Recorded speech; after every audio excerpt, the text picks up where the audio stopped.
Picture this, a sun-drenched workshop in Tuscany. An elderly Italian craftsman, weathered hands moving with practiced precision, hand-stitching leather that's been tanned using centuries-old techniques. Behind him, rolling hills, cypress trees, the romance of Italy. This is what luxury brands want you to imagine when you see those three magic words, made in Italy. It's why you're paying $2,500 for a handbag, $800 for shoes, $1,200 for a belt. You're not just buying leather and thread, you're buying Italian heritage, craftsmanship, generations of expertise. Made in Italy adds 30% to 50% to the price of luxury goods compared to similar quality items without that label. Consumers will pay that premium because Italy means quality. Italy means tradition. Italy means real craftsmanship. But what if I told you that 3,000 Prada bag with made in Italy proudly stamped inside was actually sewn by underpaid Chinese workers in a windowless factory in Tuscany, working 16-hour days, 7 days a week, paid €3 per hour when Italian minimum wage is over €9?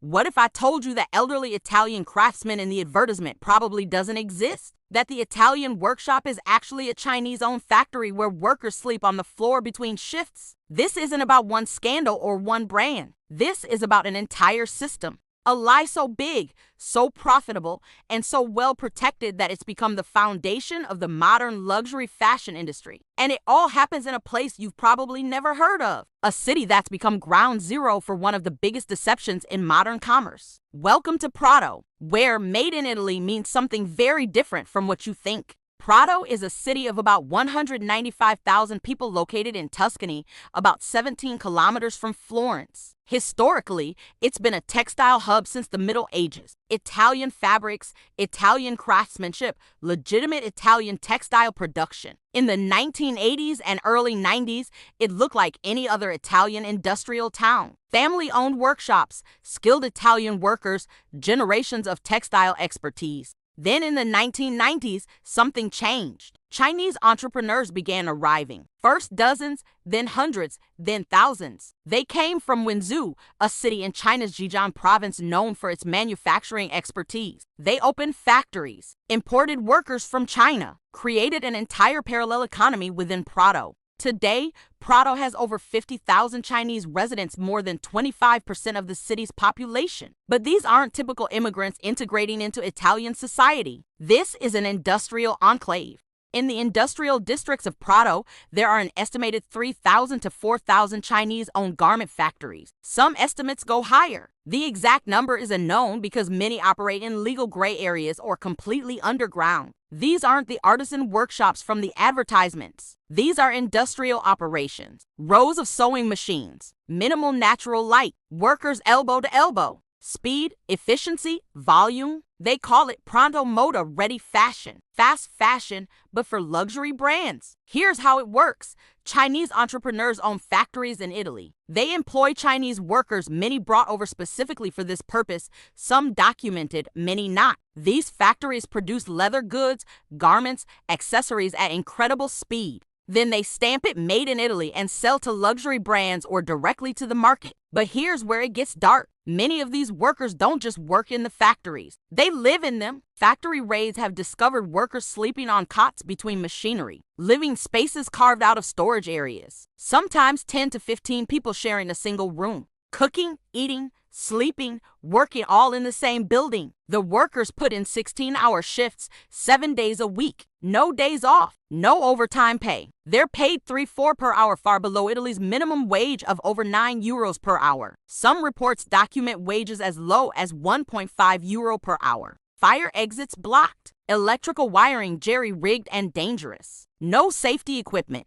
Buildings that violate every construction code. And on December 1st, 2013, the inevitable happened. A fire broke out in a garment factory in Prato. 7 Chinese workers died. The youngest was 25 years old. The oldest was 51. They died because they were sleeping in the factory, illegal but common practice. They died because emergency exits were blocked by inventory. They died because the building wasn't up to code. They died because they were trapped in a system that valued profit over human life. The fire forced Italian authorities to confront what everyone locally already knew but preferred to ignore. The made in Italy luxury goods industry was built on a foundation of exploitation. Subsequent investigations revealed the scope. Thousands of factories, tens of thousands of workers, producing goods for major luxury brands, all legally stamped made in Italy. That Prada bag, made here. Those Dior shoes, made here. That Italian craftsmanship belt, made by a 20-year-old from Wenzhou who hasn't seen daylight in 3 months. And it's all completely legal. Because of a loophole so big,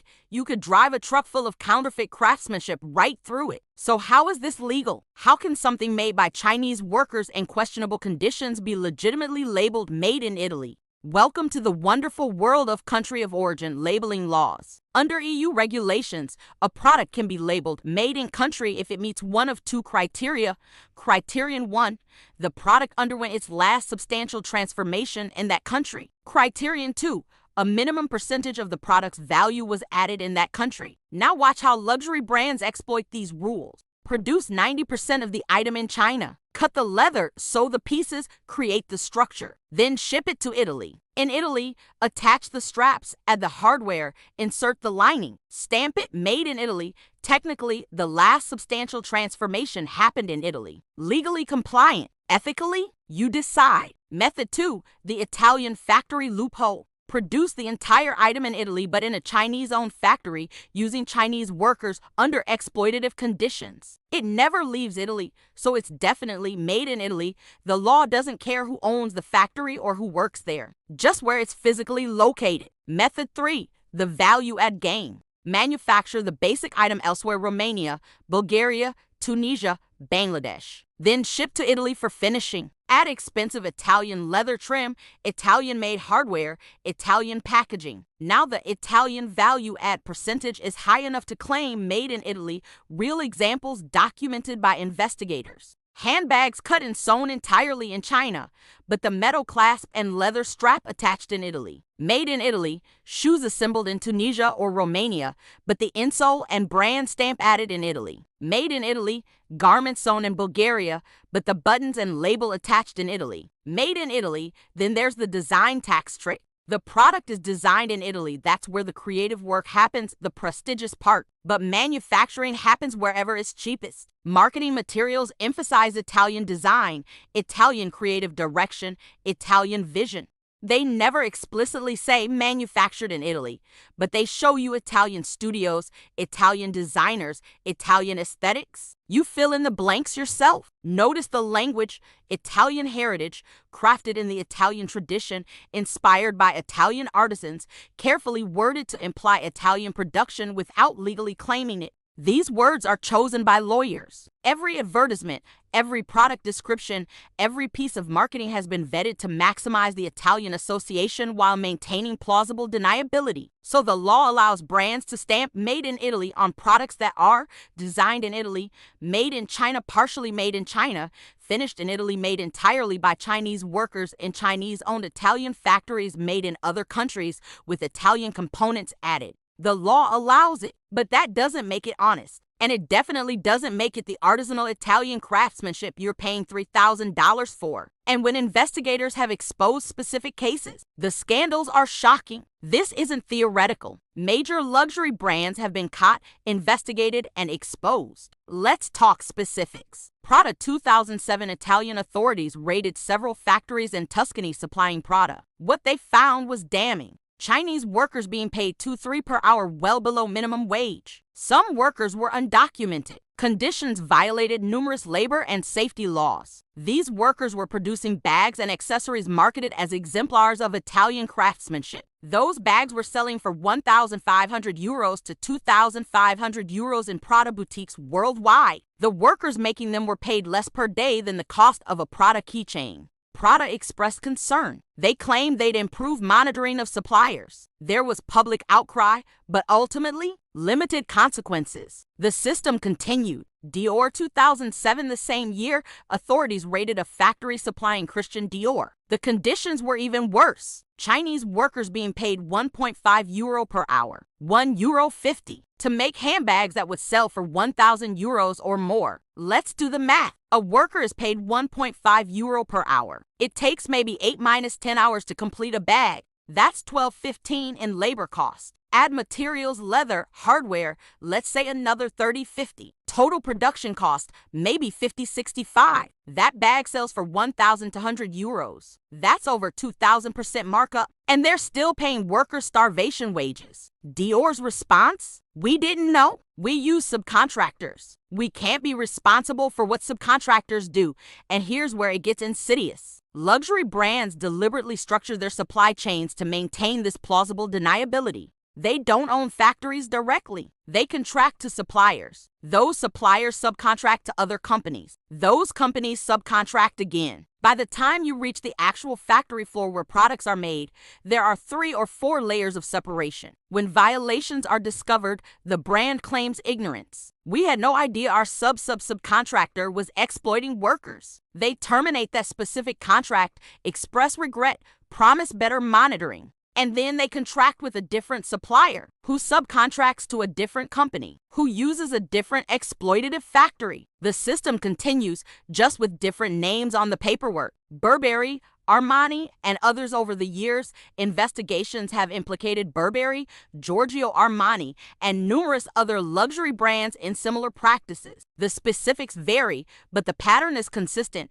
Exploitation discovered, brand expresses shock. Terminates relationship with that supplier, promises better oversight. Nothing fundamentally changes. 2016 investigation. Italian authorities conducted a major sweep, raiding multiple factories known to supply luxury brands. They found systematic labor violations across the board. Workers living in factory dormitories. They found systematic labor violations across the board. Workers living in factory dormitories. Some workers hadn't left the building in months, working, eating, sleeping all in the same space. Fire hazards everywhere. Emergency exits blocked. Electrical systems overloaded and dangerous. Sanitation inadequate. And these factories were producing goods for multiple major luxury brands. The investigators found order forms, shipping documents, proof of business relationships. The brands responded with nearly identical statements. Concern, disappointment, commitment to ethical sourcing, termination of contracts. The brands responded with nearly identical statements. Concern,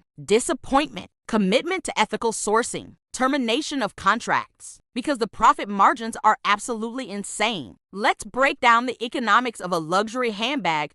Cost to produce in one of these exploitative factories, $5,100, including materials, labor, and overhead. Retail price, €2,000 to €5,000, depending on the brand and specific item. That's a 2,000% to 5,000% markup. Even if they produced ethically in Italy with fair wages and proper conditions, the cost would only rise to maybe $2,003. They could still sell for $2,005 and make enormous profit. But every euro they cut from production costs goes straight to profit. If you can make the bag for €60 instead of €250, that's €190 extra profit per unit. Multiply by hundreds of thousands of units per year. That's tens of millions of additional profit annually. For a publicly traded company, that affects earnings per share, stock price, executive bonuses. Luxury brands are owned by massive conglomerates, Levham, Kering, Richemont. These are publicly traded companies answerable to shareholders. Every quarter,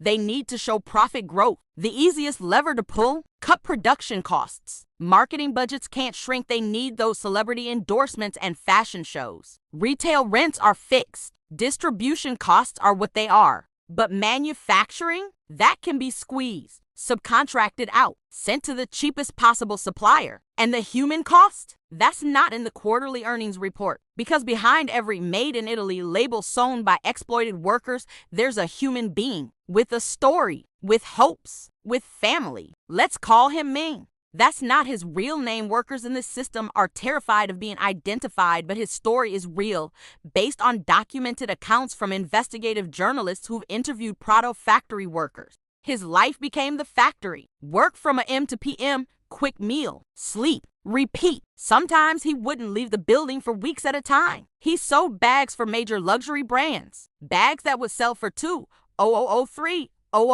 He'd never bought anything that expensive in his life. Couldn't imagine who'd spend that much on a purse. But he sent money home every month, $2,003, for his parents, for his younger sister's education. It was still more than he could make in Wenzhou. That's what kept him going. He dreamed of eventually saving enough to open his own small workshop. Be the boss instead of the worker. That was the carrot dangling in front of him. By 2015, 10 years later, Ming was still in Prato, still in the same factory, still living in the dormitory, still working 15-hour days. The workshop dream had never materialized. The system wasn't designed to let workers escape, it was designed to keep them trapped. And he couldn't report the violations. Many workers like him are undocumented or on complicated visa situations. Speaking up means deportation, means the debt was for nothing, means family back home loses the money he sends. The factory owners know this. The brands know this. The entire system is designed around this vulnerability. Workers who can't fight back, can't organize, can't report violations without destroying their own lives. But it's not just Chinese workers being exploited. Italian workers are being destroyed by this system too. Traditional Italian artisans can't compete with factories paying €3 per hour. Family workshops that have operated for generations are closing. The skills, the genuine Italian craftsmanship are being lost. Young Italians can't get apprenticeships in crafts that no longer exist in Italy. The Made in Italy myth is actually killing real Italian manufacturing. Techniques passed down for centuries disappearing because genuine craftsmanship can't compete with industrial exploitation. The irony is crushing Made in Italy labels are destroying actual Italian craftsmanship. And here's a recent connection you might not know. In early 2020, when COVID-19 first hit Europe, Prato became one of Italy's early outbreak hotspots outside Lombardy. Why? Because workers were living in incredibly dense conditions, sharing cramped spaces. And because there are direct connections between Prato and Wenzhou, China workers traveling back and forth for Chinese New Year. The pandemic made visible what authorities had preferred to ignore: the underground economy, the exploited workers, the entire system that Made in Italy luxury is built on. So when you see that Made in Italy label, remember Ming. Remember the 7 workers who died in that factory fire. Remember the thousands still working in these conditions right now. Today, as you watch this, they're not abstractions. They're real people being exploited so you can carry a bag with a prestigious label. Let's be very clear about why this system exists. It's not an accident. It's not a few bad actors. This is how the luxury fashion business model works. Here's what luxury fashion brands actually spend money on: marketing and advertising. Fashion shows cost millions. Celebrity endorsements cost millions. Magazine spreads, billboards, influencer partnerships, these are where the money goes. Retail locations, premium storefronts in the world's most expensive shopping districts. Rent on Madison Avenue? That's $3,000 plus per square foot annually. Brand building, the perception of luxury, exclusivity, prestige. This is what they're actually selling, not the physical product. Manufacturing, this is the smallest possible expense. Because physical production doesn't create brand value, marketing does. So brands face a strategic decision: spend money on production or spend money on marketing. They choose marketing every time because consumers buy the brand, not the bag. The scale problem. Here's another reality: true artisanal production can't meet global demand. A genuine master Italian craftsman might produce 3-4 bags per week, working carefully, maintaining quality, using traditional techniques. Louis Vuitton needs to produce hundreds of thousands of bags per month. Gucci, Prada, all the major brands, they have global demand to meet. The math simply doesn't work. You cannot produce at luxury brand scale using traditional artisanal methods. It's impossible. So brands have two choices. 1. Be honest that luxury goods are industrially produced, just with premium materials and design. 2. Maintain the artisan myth while industrializing production. They chose option 2. Maintain the myth. Charge artisan prices. Pay industrial or worse wages. The shareholder pressure. Remember, most luxury brands are owned by huge conglomerates. LVMH owns Louis Vuitton, Dior, Fendi, Givenchy, and dozens more. Kering owns Gucci, Saint Laurent, Balenciaga. Richemont owns Cartier, Montblanc, Chloe. These conglomerates are publicly traded. They answer to shareholders. Every quarter, they must show profit growth. Every year, earnings must increase. How do you grow profits year after year? You can't keep raising prices forever. You can't cut marketing. That's what creates brand value. So you squeeze production, outsource to cheaper suppliers, find factories that will work for less, turn a blind eye to labor conditions, and executive bonuses are tied to these profit margins. The CEO who cuts production costs by 15% gets a multi-million-dollar bonus. The supply chain manager who finds cheaper suppliers gets promoted. Nobody gets rewarded for ethical sourcing if it costs more. The marketing reality split. Here's the core deception.